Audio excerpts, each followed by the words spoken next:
ছাদে দাঁড়িয়ে থাকা দ্যুতিকে দেখে চিৎকার করে উঠল অনিন্দ। দ্যুতি, থামো প্লিজ, একটা মিনিট শুধু শুনে নাও। তার কণ্ঠে এমন কিছু ছিল, একটা তীব্র আরতি, এক চিমটে বিশ্বাস, এক ফোঁটা মায়া। দ্যুতি মুহূর্তের জন্য থেমে গেল।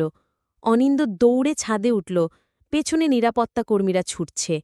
কেউ দ্যুতিকে ভয় দেখাচ্ছে না, কেউ জোড়াজুড়ি করছে না। সবাই কেবল চাইছে আর একটা পরিবার যেন শেষ না হয়। অনিন্দ ধীরে ধীরে এগিয়ে এলো, কাঁপা গলায় বলল, আমি জানি তুমি আর কিচ্ছু ভাবতে পারছ না এখন। তোমার মনে হচ্ছে তুমি একা, কিন্তু তুমি একা না দ্যুতি। আমি আমি পাশে আছি। দ্যুতি তাকিয়ে রইল। জিজ্ঞেস করল না, তুমি কে? বলল না, কেন থাকবে পাশে?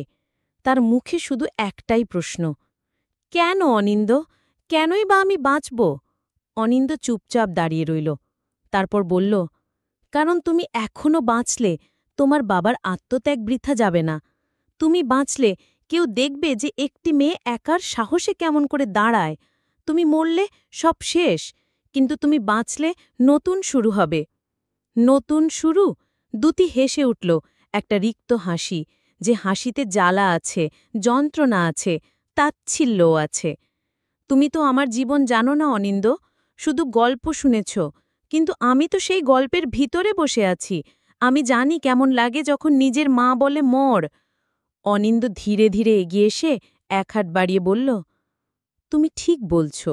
আমি জানি না তোমার পুরো যন্ত্রণা, কিন্তু আমি জানি এই ছাদের কিনারা থেকে ফিরে গেলে আমরা একসাথে সেটা ঘুচানোর চেষ্টা করতে পারি।